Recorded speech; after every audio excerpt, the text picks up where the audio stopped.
Today I'm sitting down with Pio. Now, from my perspective, out of every content creator and every influential voice on X, he's probably had the best understanding of strategy to date. If you didn't know, Strategy owns the most Bitcoin on the planet, and really they're probably the most interesting company in crypto right now.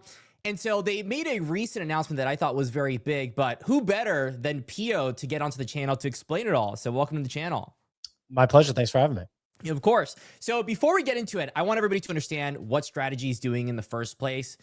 Try not to make it too technical because I know it gets a little bit deep, but just a surface level understanding of what's going over on Strategy's side. Super simply, MicroStrategy, ticker MSTR, was a company that was around for a really long time. The co-founder, former CEO, now chairman of the board, this guy, Michael Saylor, who, if you're like a crypto person, you probably know who Michael Saylor is, like gray-haired guy, obsessed with Bitcoin, right? He was a long-standing public CEO of MicroStrategy, and they were a software company. They pioneered this software called business intelligence software, BI software, right?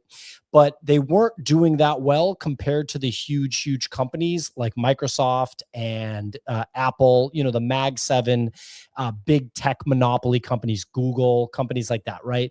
And they were kind of becoming irrelevant going into 2020. They were turning a profit every year, but not growing anywhere near, the clip that you have to grow to be like a Mag 7 company and be actually relevant. So it was just kind of like, what's this company doing? And in 2020, Michael Saylor essentially discovered Bitcoin. Like, he'd obviously been aware of it, but discovered why it's so important and why it's something you need to focus on. And he converted all of the cash. I believe it was $500 million, like $500 million, all the cash that MicroStrategy had at the time. He converted that into Bitcoin.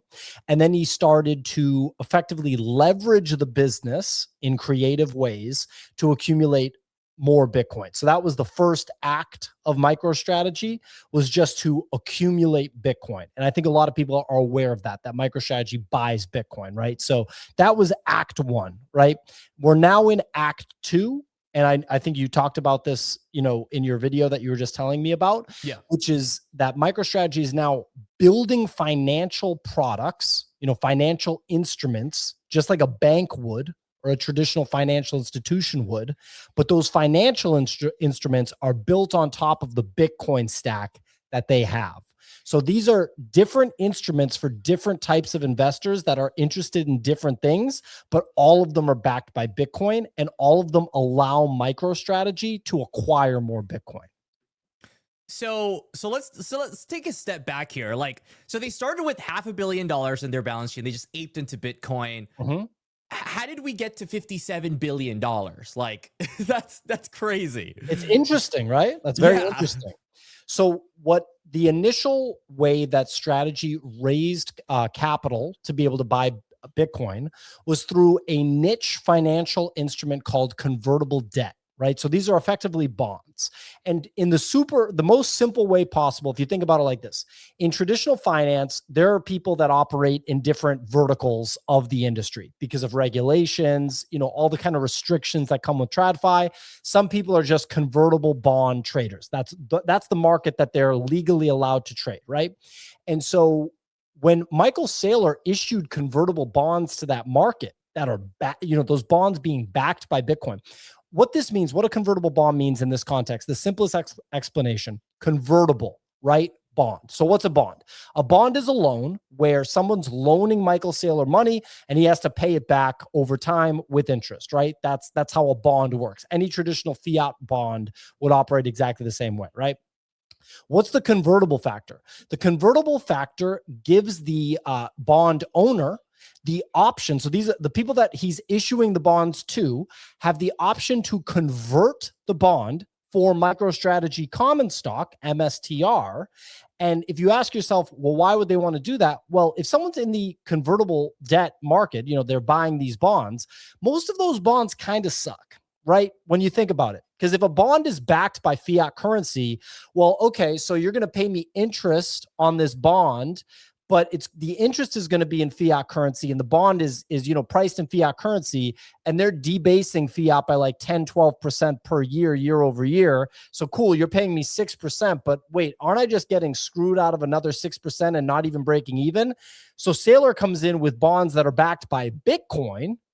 That's going to be a pretty interesting instrument for these people. And it actually allowed him to get some of those bonds at 0%. So he doesn't have to even pay anything, because the people in that market just want exposure to Bitcoin and they couldn't get it any other way. He was the only It's like a loophole guy. that they're doing there. It was effectively a loophole before because no one else was issuing this stuff. He was way multi years, several years early on this. And as a result, he was able to issue those bonds, buy a lot of Bitcoin, but the amount of Bitcoin that he could buy at that time pales in comparison to now.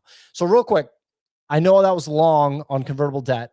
Very quick. The other way that he was doing it historically before phase 2 that we're in now was by ATMing. So in other words, issuing more shares, which many companies do, but not many companies do it like this, on the MicroStrategy common stock. So actually diluting the MicroStrategy common stock, but buying Bitcoin with all of the proceeds from the new shares that are issued, which as Bitcoin goes up, makes it worth it to do it. So like me as a MicroStrategy holder, I don't care that my common stock shares are being diluted, because over time, as he accumulates more Bitcoin and as Bitcoin goes up, it's worth it to do that.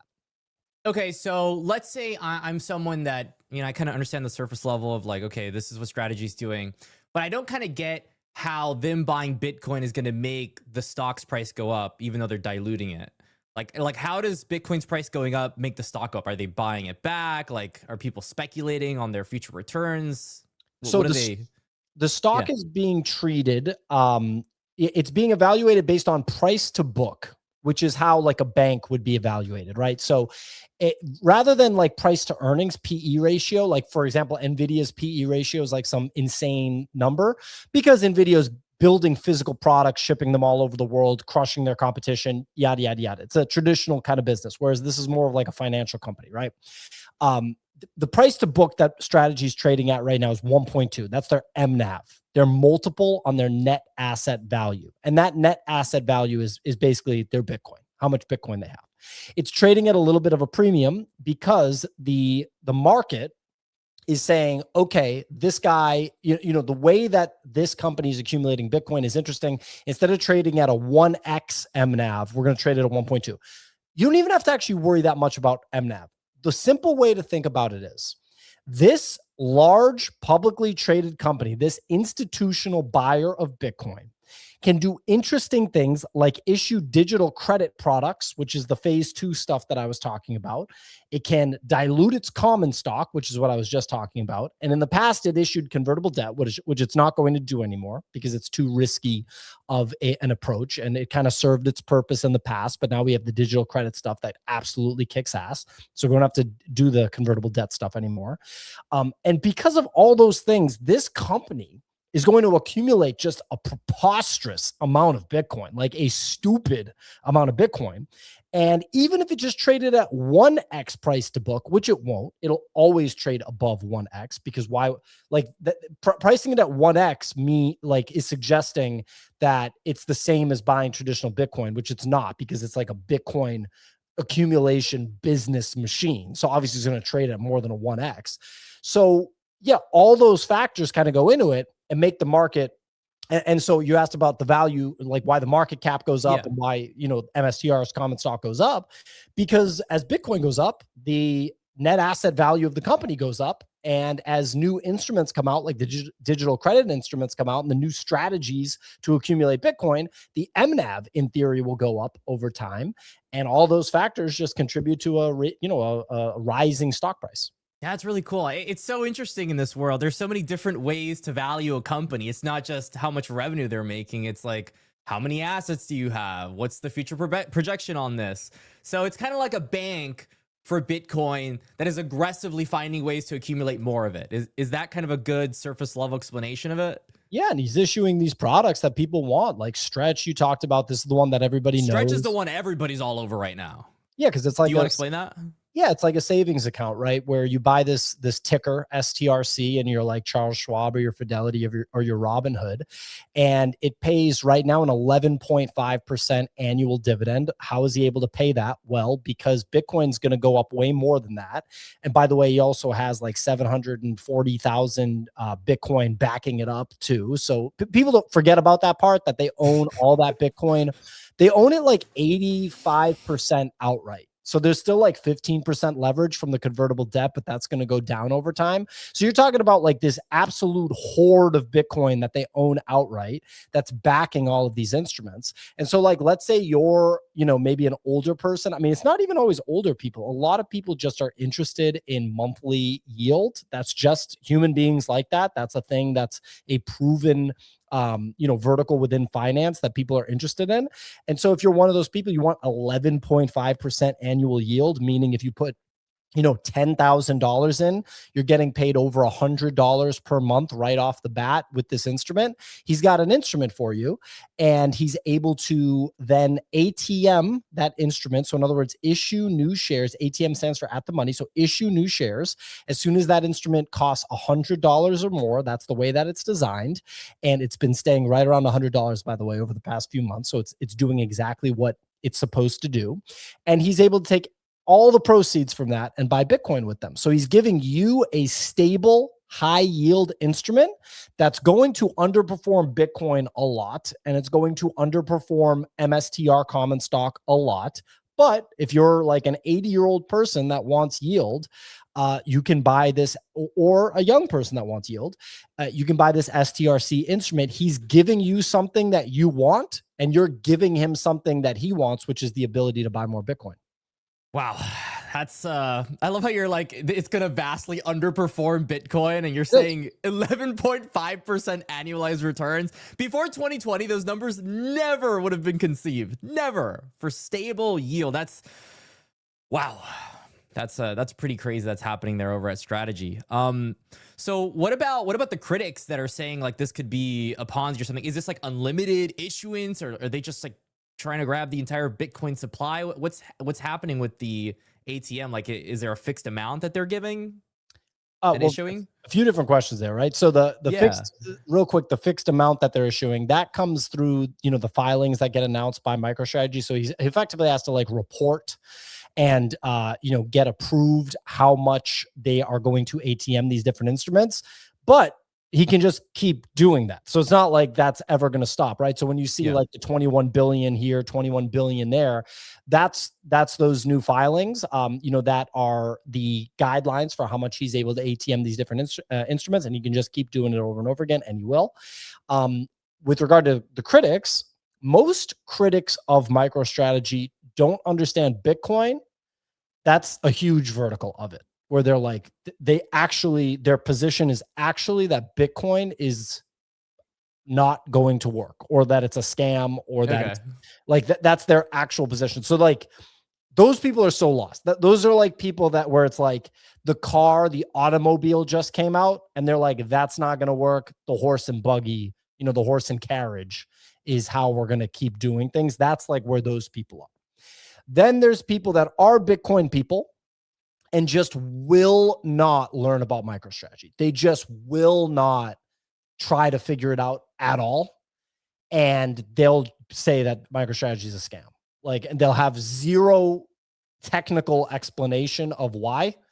It's like the most transparent company. If you go on the website right now, you can see every single detail about the company in terms of like all the metrics, how much Bitcoin they have, how much leverage they have, every single convertible debt maturation, how much, the market cap of every single, digital credit instrument is. It's all there. And like, he's just doing exactly what he's saying that he's going to do. And it's just wild to me how anybody can be a critic. From my perspective, this is just a bleeding edge, cutting edge company. It's pioneering digital credit. It's early as shit to all this stuff. It was early as shit to being a Bitcoin treasury company and using leverage and using ATM issuance to accumulate Bitcoin. It's so early. Like the digital credit stuff is insane. that he came up with that and he rolled that out and that it's working. It's unbelievable. So I'm sure there will be new things in the future that blow my mind, just like these two things, have, that he'll be insanely early on and he'll change the game with. And I just don't see why that pattern wouldn't continue, even if nothing changes, even if only with the stuff that we have now, the digital credit instruments and the ATM issuance, just with that, he will be the largest corporate holder. The company will be the largest corporate holder of Bitcoin and have more optionality when it comes to all things, Bitcoin, digital credit, Bitcoin financial instruments, just the most optionality by far. And your last question was, how much does he want to buy? I think he said 5 to 10% of the Bitcoin supply. So like probably up to like 2 million Bitcoins probably. I think they're going to get to 1 million Bitcoins this year. I kind of feel like once you're just racking up Bitcoin, maybe it goes to more than 2 million, but it will be challenging over time as Bitcoin rises to 300,000, 400,000, 500,000, a million, 2 million, 5 million, $10 million per Bitcoin. It's going to be really hard to rack them up in the same way that he's doing it now. That's why he's so aggressive. I saw last Monday on March 23rd, I saw this all over my X feed, but nobody was explaining what he was talking about. Strategy filed, I think it was called an 8K. It was a $42 billion ATM that they're going to be doing. Yeah, that's what I was talking about. Those are just effectively. Was that it? Okay. Those are just the approvals so that he legally can do, because think about it, he's got like a board, he's got investors, he's got all this stuff, right? He's got to report this stuff to everybody. He can't just literally roll out of bed and be like, I feel like ATMing today, right? There's a tank with a bunch of water in it for the ATM, and he slowly drains the water, right? And then once that gets to like 20% done, he's like, oh, got to refill the tank. And that's what those filings are, is just refilling the tank. The cool thing is with the new instruments like Stretch, the tank gets bigger over time. So right now the tank on MSTR common stock, since he's been ATMing that for like 4 years, is a big ass tank. It's a $21 billion tank. The Stretch tank is now 21 billion already, which is super cool because it gets so much volume, it gets so much action. He's able to ATM the shit out of Stretch. It's the most popular preferred equity so far, right? So as the other, if the other preferred equities get popular, we're going to see more $21 billion AKs. Yep. And so to be able to fund Stretch, he's selling MicroStrategy common stock, correct, to fund it? No. So he's selling Stretch. You mean the dividend? Yeah, the dividend. The dividend, effectively comes from just pulling on all these different levers, but actually he's now holding cash, which he has like 2 or 3 years worth of dividend payments held in cash, which I actually like. I actually think that's a cool thing to do. I think at first he didn't want to do that, but the market was like, people were like crying so much, and rating agencies that were, they were basically rating these instruments as junk grade when they should be like, top of the food chain, the best credit instruments out there. And so one reason was they were marking the Bitcoin on the balance sheet to literally zero. So the 740,000 Bitcoins on MicroStrategy's balance sheet, the credit agencies were like, well, yeah, that's $0. And it's like, okay, I don't think that's $0, but whatever. So he has to have some cash to back up the dividends for those agencies. And the way he gets that cash is from ATMing all different stuff. So like, realistically, the common stock is the biggest source of it for sure. But in theory, he could ATM Stretch to rack up. He could just like use next week's Stretch ATM to just fund that pile of dividends for the next 2 years. You know what I mean? So it's like a pretty cool setup that he can just plan ahead.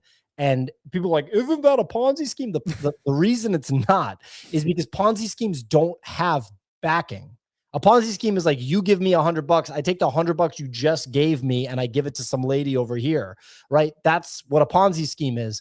This is the opposite. This is, we have a shit ton of the best asset in the world, Bitcoin. The price of that asset's going up and we're buying more of it. So it's not a Ponzi scheme. It's a credit machine. Okay, so very clearly, you're very bullish on strategy. So you went on CoinDesk last October, and at the time, I think MicroStrategy's price was much higher. Obviously, Bitcoin was like almost double the price. Do you still think like we could be seeing a $10 trillion market cap for MicroStrategy, or now strategy, over the coming years? Like, what's your thesis behind that? Why do you think Bitcoin is going to become so big? Like, what do I think? Well, Bitcoin, I'm sure strategy is going to benefit from it, obviously. So you have to be bullish on Bitcoin. yeah, the $10 trillion MicroStrategy prediction for market cap just is simple math. It's 1 million Bitcoins, which they're going to have more. People think they're going to get to 1 million Bitcoins this year. And then Bitcoin will cost $1 million.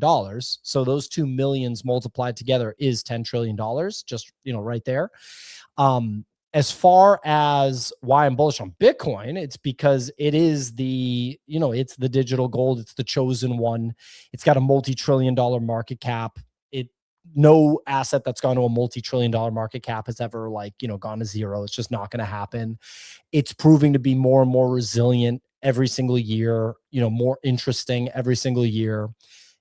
I think that we're in a bit of a space race of sorts with countries like China and Russia when it comes to Bitcoin accumulation.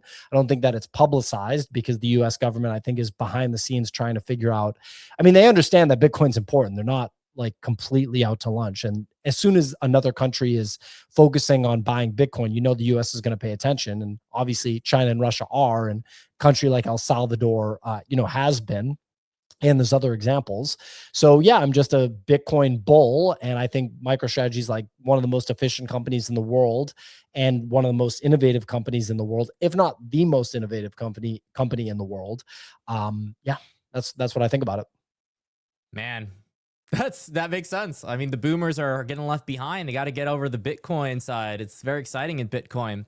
All right. So strategy is awesome. Bitcoin's awesome. I saw a bunch of other digital asset treasury companies come out last year. I'm sure they were just riding the hype. A lot of them ended up kind of capitulating. Were they just not following strategy's, whole business model? Were they doing their own thing? Why did we see Bitcoin buying collapse from non-strategy entities? So in my opinion, the best non-strategy Bitcoin treasury companies are Metaplanet and Strive. So that's ticker MPJPY and ticker ASST. I think so. Those are both interesting companies and different companies. Metaplanet is in Japan, and Japan's entire financial system is interesting in itself and is starving for a great company like a Metaplanet that's backed by Bitcoin.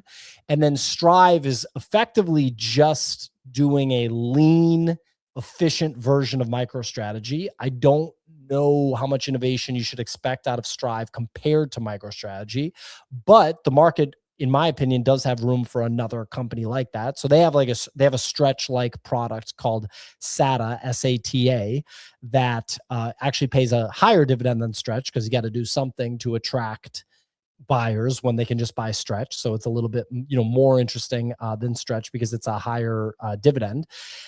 With regard to everybody that failed, I think that the vast majority of them were, quote, riding the hype, like you said, / borderline scammy to begin with, and were only launched so that the insiders in the deal could make a lot of money. Not dissimilarly, it's actually very similar to when there are metas, trends in crypto, and all of a sudden someone jumps on that trend. Like say in NFTs, for example, if all of a sudden, a certain type of artwork or a certain type of company was, it was proven to be successful to drop an NFT at that time, you saw a lot of copycats get in there and just try to, steal some liquidity from the market. You see it in crypto too, where people will launch tokens around metas, around trends, and they'll be able to get that money from the market, but that only lasts a few days. And then if it was 6 months later, they wouldn't be able to do the same thing, right? So that was effectively what happened with DATs, digital asset treasuries. And as you can imagine, a lot of those things are just down 99.9%, just like crypto projects that do that same thing. The second part, and I'll make it quick, is that you can't really build a DAT, in my opinion, on a crypto token, not in other words, not Bitcoin, any crypto token, like an Ethereum or a Solana or anything like that, simply because we don't know if those tokens are going to actually go up forever. And I would bet that they're not, because there's competition, because there's Bitcoin, because we don't actually know if the world needs a lot of those tokens. You can make a kick-ass crypto network that works really well and MasterCard wants to use it to settle their transactions, or so-and-so wants to use it for remittances, sending stablecoin payments all over the world. It doesn't mean that network, that blockchain, needs a dedicated token that that token goes up in price. So like we might just be able to do all this stuff with stable coins, and then it's just like way easier from an accounting perspective. And there's no point in like the Ethereum token, for example. And people that have huge positions in these tokens get really, really mad when you say that. But at the same time, I kind of think you're a little bit out to lunch if you have a massive position in a crypto token, because why don't you just buy Bitcoin? Like why take the magnitude, like the extra risk times a bajillion, and get any other crypto token when you could just hold Bitcoin? And if you really wanted to take that risk, why not just do MicroStrategy then? Because MicroStrategy is the levered one and the revolutionary bleeding edge one that people say is a Ponzi scheme. Why not just do that? Like, why do the crypto token? There's kind of no proof that these things are going to keep going up. Yeah, no, that makes a lot of sense. I mean, you have a wealth of knowledge. I was looking at your profile a couple weeks ago, and you were talking about how you were like selling options. You had different strategies for accumulating more. Do you want to delve a little bit into that for anybody trying to get into MicroStrategy and different strategies to make more?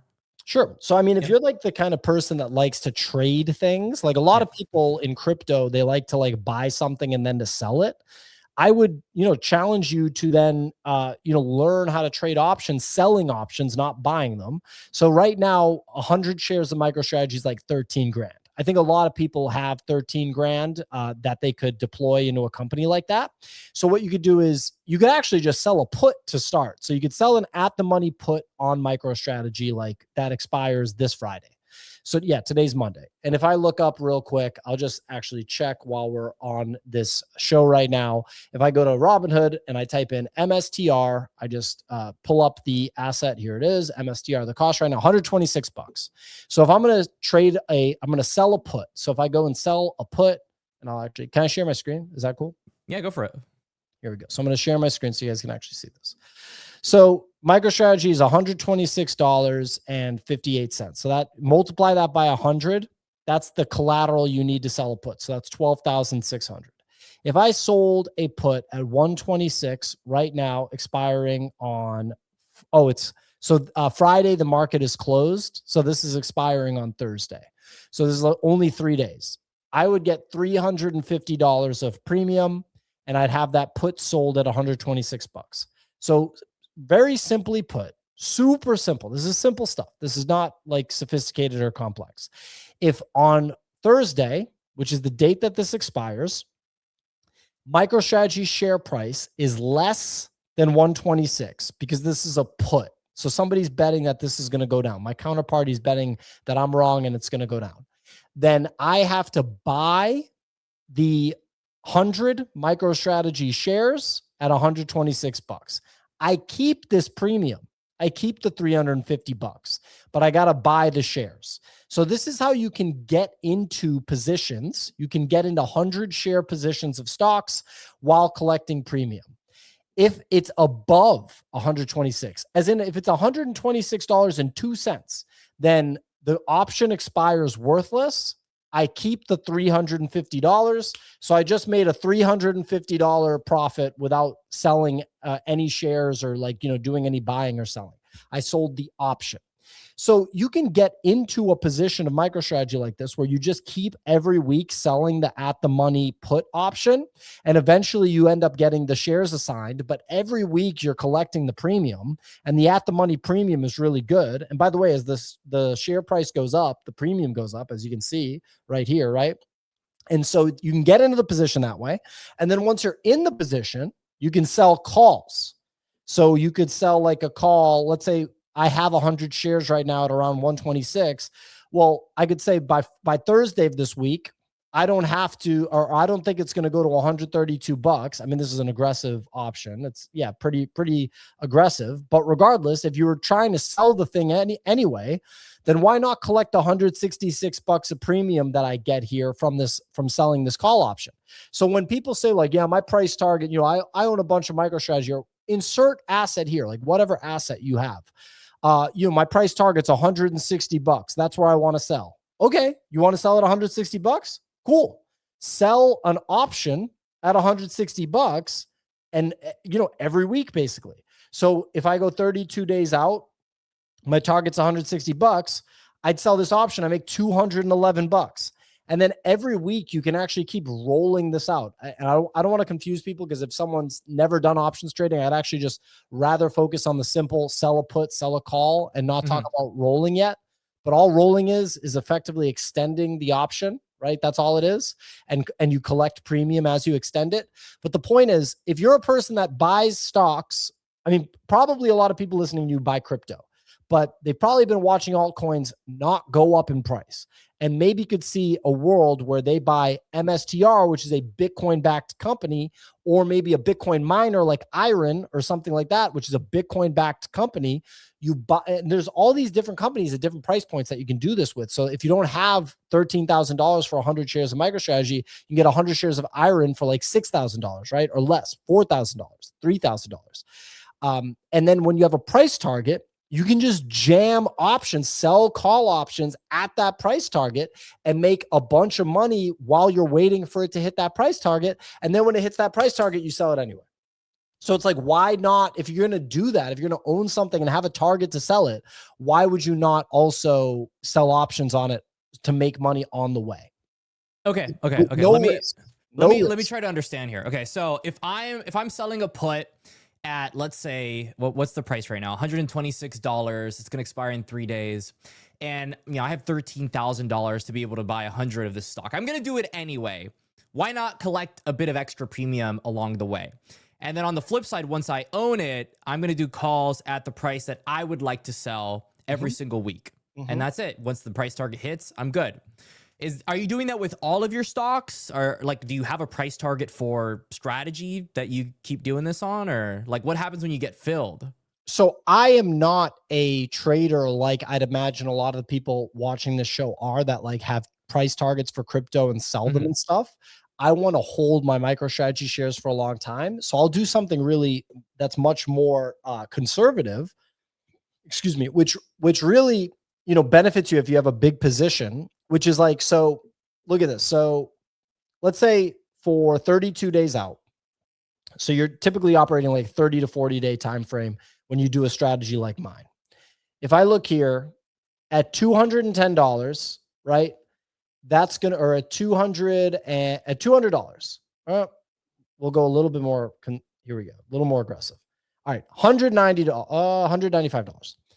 I would sell like $195, $195 call on all my shares, which is relatively conservative. That means May 1st, if it's not $195, I'm totally good to go. And by the way, I can always roll in the meantime. So I've got flexibility. I've got optionality, and I'm getting $42 per contract. If somebody, only has 100 shares of MicroStrategy, and that's, $12,600 worth of shares. And then they see $42, they might think that that's not a lot of premium. But if you have a lot of shares, let's say you have 1,000 shares of MicroStrategy, 10 times $42 is $420. And I always try to think back to when I didn't have money, when I was like, 24 years old. I'd moved to Los Angeles and I didn't have money. And I'm like, if I had got an extra $420 in a month, that would be unbelievable. Like $420 would make such a difference. That was like a quarter of my rent at that time, right? And or even like half my rent when I first moved to LA. And so there's ways to rack up money, but not putting yourself in a position to lose your shares. And you can always keep rolling them up. So like patience is a big thing in options trading. And, obviously there's going to be huge moves on this stock. So you have to figure out how you want to play it, and you have to think about it.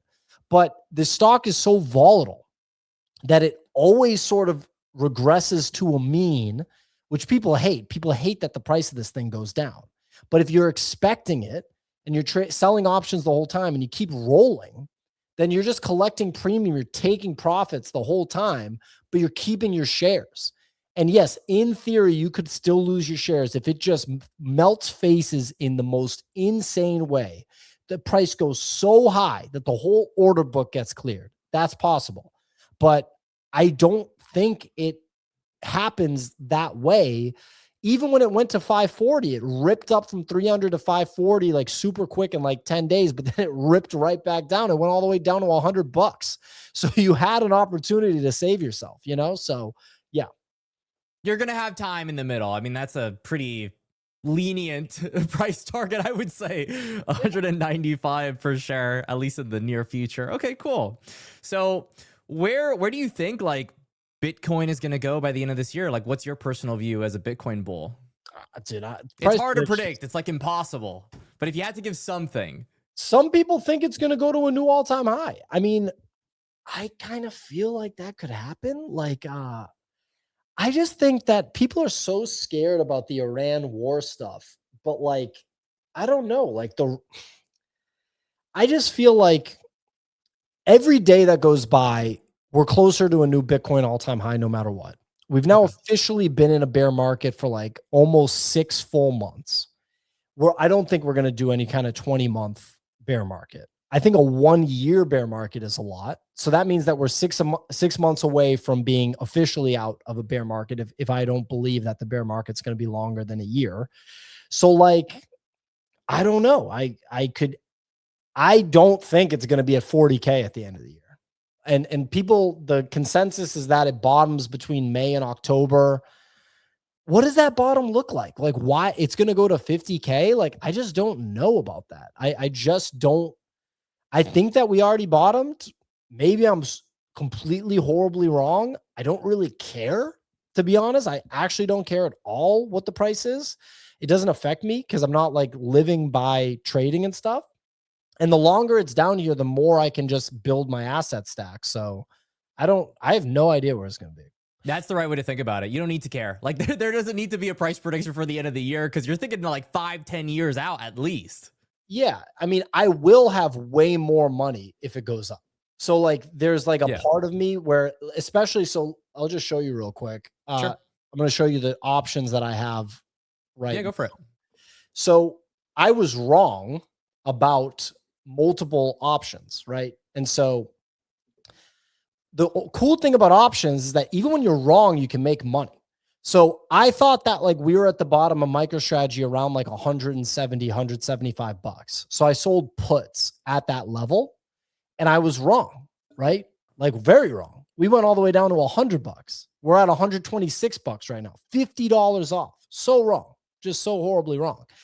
But you still collect premium as you roll these things. So right now, these things I've been rolling them, rolled them out to April 24th. Might look at the premiums and maybe roll them today. I didn't realize that they were expiring April 24th. That's in 24 days. I could roll them out to 40 days, see what kind of premium I'll get, and we'll see. I'm probably on these 3.